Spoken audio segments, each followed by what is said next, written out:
Et salut à tous, on se retrouve aujourd'hui pour une nouvelle vidéo sur la chaîne des cartes sur table. On est mardi matin, le mardi matin c'est l'Orcana, analyse de deck. On se retrouve tout de suite.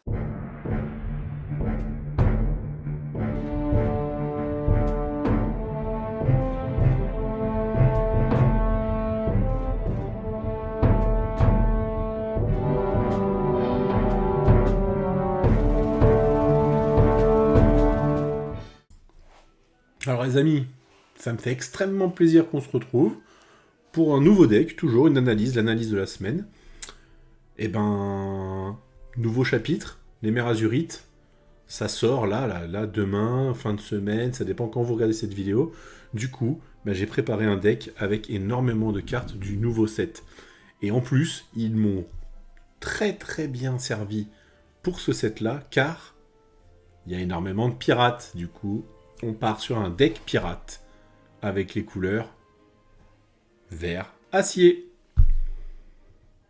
Du coup, comme d'habitude, on va regarder les points clés.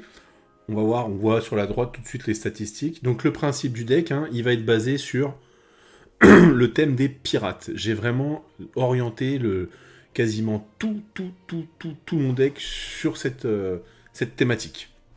Répartition des encres. Du coup, on voit qu'on a un deck majoritairement acier, un petit peu de vert, courbe, somme toute classique, vous voyez, on a un pic au niveau des cartes à 3 d'encre, vraiment assez régulier. Beaucoup de cartes à une dizaine, quinzaine de cartes à 2, 4. Puis on voit qu'on a quelques petits peu de late game. Ensuite, bon voilà, on vient d'analyser la courbe de mana. J'étais en avance déjà, je suis dans le futur. Donc on a quand même 52 cartes ancrables, c'est très très bien. 8 cartes non ancrables, on est vraiment dans des stats basses, je trouve, et vous n'aurez pas de problème avec l'encre.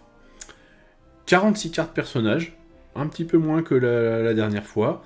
6 cartes chansons, 4 objets, et j'ai mis 4 lieux, parce qu'il y a quelques cartes du nouveau set qui parlent des lieux.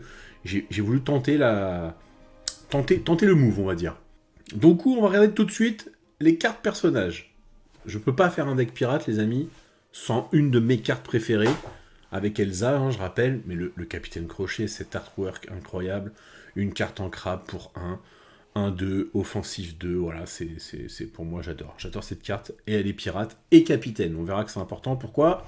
Pour Monsieur Mouche qui dit acier pirate, obligatoirement le Monsieur Mouche du chapitre 3, qui lui une 3-3, pour 2 ancrable, elle l'or pour 2, si à la fin de votre tour ce personnage est épuisé et qu'on n'a pas un capitaine, alors on lui met un dégât, mais j'ai bien fait le truc, on va voir qu'il y a quelques capitaines. Nouvelle carte de ce set, le Monsieur Arrow, car il y a beaucoup de... On va être Peter Pan et Planète au Trésor quand même là sur ce deck. Donc lui, la résistance, plus 1. Mais ce qui est intéressant, c'est que pour 2, il or pour 2. Donc j'ai dit intéressant. Parce qu'on va essayer quand même de lorer. On va pas vouloir que ça dure non plus la partie. Là, c'est prof du dernier chapitre qui est du chevalier, mais ce qui va nous intéresser, c'est que vu qu'on va... Vous avez vu, on n'a pas non plus des cartes qui coûtent très cher, c'est le fameux... Lorsque vous jouez ce personnage, on peut jeter notre main et piocher 2 cartes. Donc si on a une brique en main, mais bon, ça va rarement être le cas, ou quelque chose vraiment qui nous met pas bien, on veut piocher, ce sera toujours intéressant de l'avoir, donc une carte non ancrable. Pareil, nouvelle carte, nouveau capitaine crochet, encore un mot-clé capitaine, pour 3, qui leur pour 2. Tant que ce personnage est épuisé, les personnages pirates adverses ne peuvent pas être envoyés à l'aventure. Chaque fois que ce personnage est défié, piochez une carte. Elle est costaud celle-là, une 1-4. J'aime beaucoup. Un capitaine. Il or pour 2. On est déjà sur 5 cartes, il y en a 3 qui or pour 2. C'est vrai que vraiment on va essayer d'y aller, quoi. Ensuite, toujours une nouvelle carte du set. Un Donald, qui lui aussi a le mot-clé pirate. Tant que vous avez un personnage capitaine en jeu, ce personnage-ci gagne 2 de l'or. Donc potentiellement, il va l'orer pour 3 si on a un capitaine. Là, petite synergie intéressante. Billy Bones, le personnage du début du film La Planète au Trésor. Lorsque ce personnage est banni, vous pouvez choisir un objet ou un lieu et le bannir. Et sachant qu'il l'or pour 2, votre adversaire va avoir envie de le bannir quand même au bout d'un moment. Donc je me suis dit, intéressant, on peut gérer gratuitement une carte adverse, un objet pour les decks objets, ou quoi que ce soit. C'est carte incroyable. Un autre capitaine. John Silver, lui c'était du chapitre 3, je suis allé chercher une vieille carte. Du coup, ce personnage gagne +1 de lore et +1 de résistance pour chaque lieu que vous avez en jeu. C'est un peu pour lui aussi que j'ai mis quelques lieux, on va voir à la fin, après les personnages. Donc là, on a déjà potentiel gros lore, des gros loreurs. Ensuite, on enchaîne. Encore un capitaine, John Silver, toujours, mais de ce set-là, couleur acier. Lui, qu'est-ce qu'il fait? Lorsque vous jouez ce personnage, choisissez un personnage qui ne peut pas défier lors de votre prochain tour. Ça va nous permettre de préparer, de défendre un lieu ou quoi que ce soit. Il dit, tiens, il vient de jouer ça, bah, tiens, moi je vais te répondre, il pourra pas défier à ton prochain tour avec ce bonhomme. On a mis Donald en pirate, on met Daisy pirate, chapitre 6, 4 ancrables, 3-3, elle lore elle aussi pour 2. Chaque fois qu'un de vos pirates sur un lieu est envoyé à l'aventure, on pioche une carte. Moteur de pioche, important, quand on a des cartes qui coûtent pas cher, important de pouvoir piocher. Le Donald légendaire du chapitre 4, j'étais obligé de le mettre. C'est toujours sympa d'avoir des légendaires, et puis il rentre dedans. Pirate, capitaine, chaque fois que ce personnage est banni, en bannit un autre via un défi durant votre tour, vos autres personnages gagnent +1 de lore sur le reste du tour. Donc si lui il arrive à les bannir, les autres gagnent un petit up de +1. Pas négligeable dans la course au lore. John Silver, pareil, un capitaine, également pirate, du chapitre 6. Lui, du chapitre 1, pardon, autant pour moi, elle coûte 6, une 5-5, elle lore pour 2. Et lorsque vous jouez ce personnage ou qu'il est envoyé à l'aventure, choisissez un personnage adverse qui gagne combattant durant son prochain tour. Ça veut dire qu'il ne pourra pas être envoyé à l'aventure, il est obligé de vous défier. Nickel. Gros body, voilà. Et la légendaire du chapitre 6, encore de John Silver, qui, elle, est altérable, c'est pour ça qu'on a quand même pas mal de cibles pour aller altérer cette carte-là.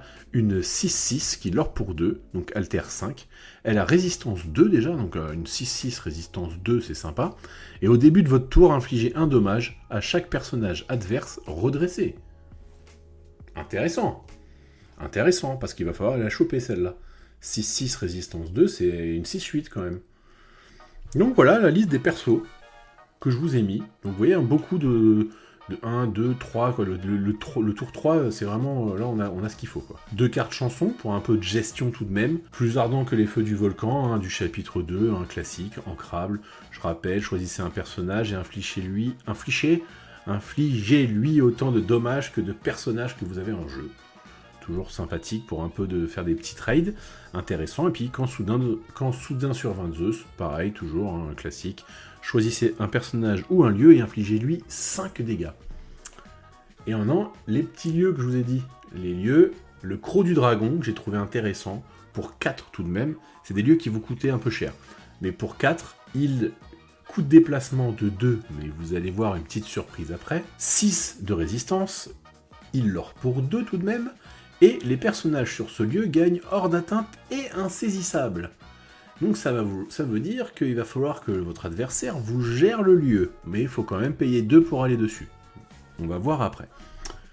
Nouveau lieu du set, la montagne au trésor. Alors là, il coûte 5 non ancrables.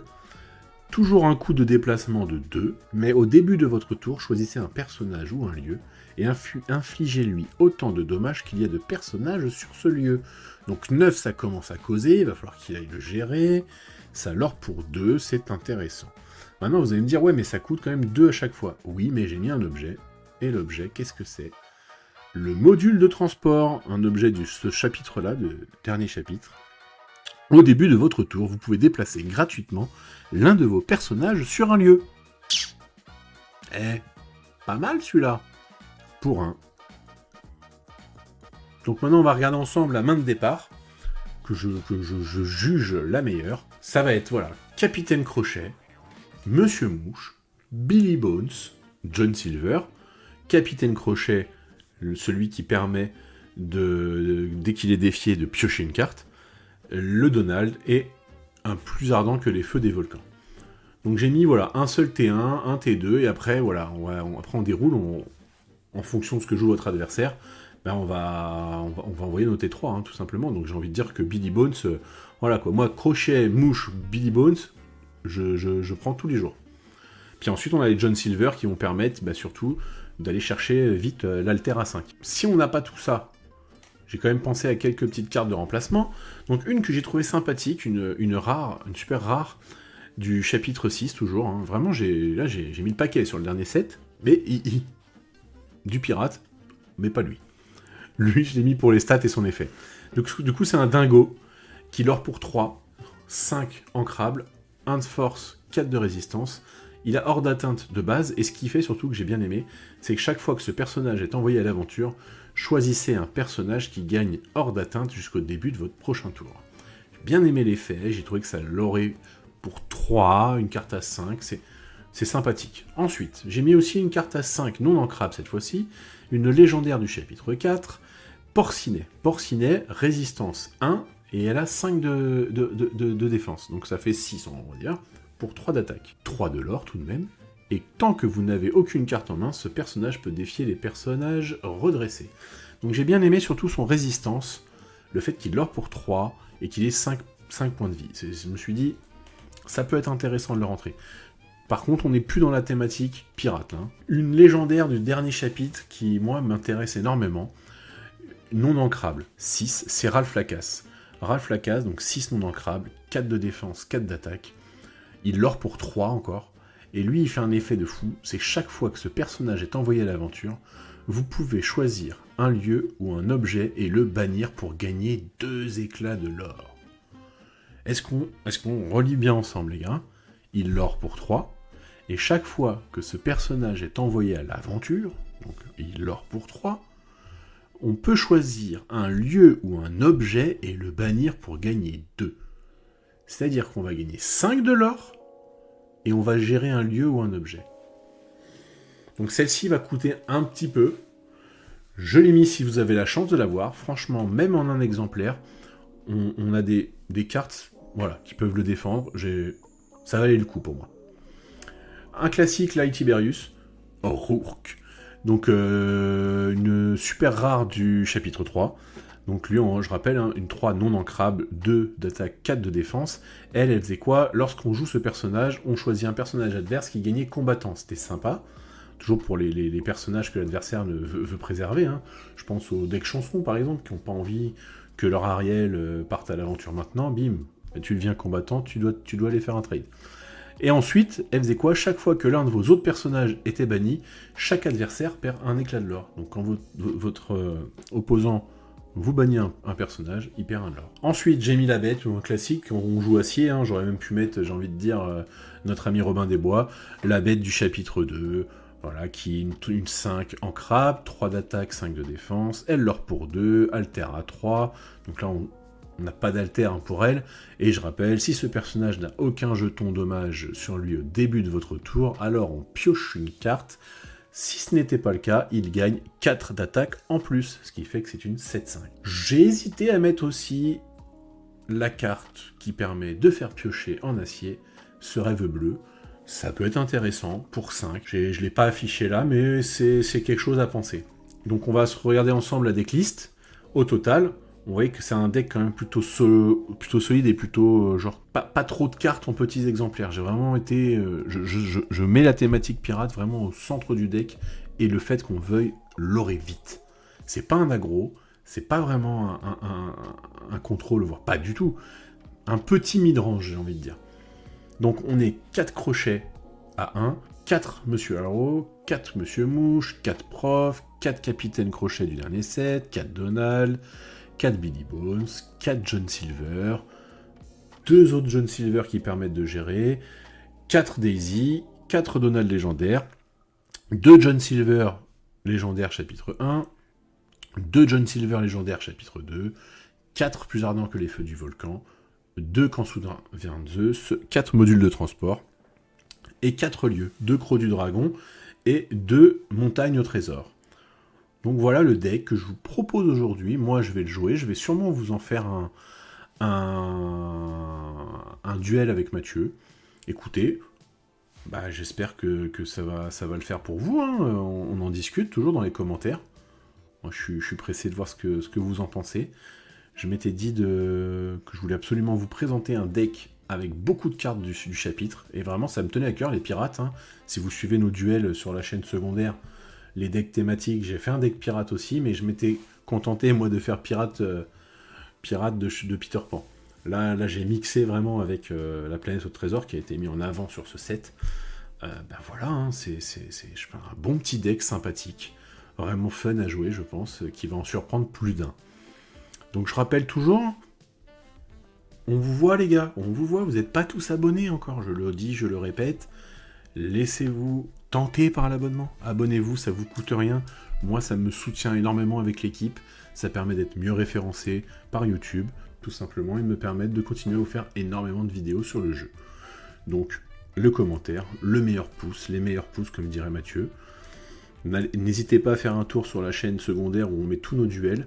On va essayer de faire des duels aussi de l'Orcana, pas faire que de l'analyse, pour que vous voyez les decks tourner ensemble. Donc là, il y en a déjà qui sortent. On est sur une série de duels thématiques à l'heure actuelle.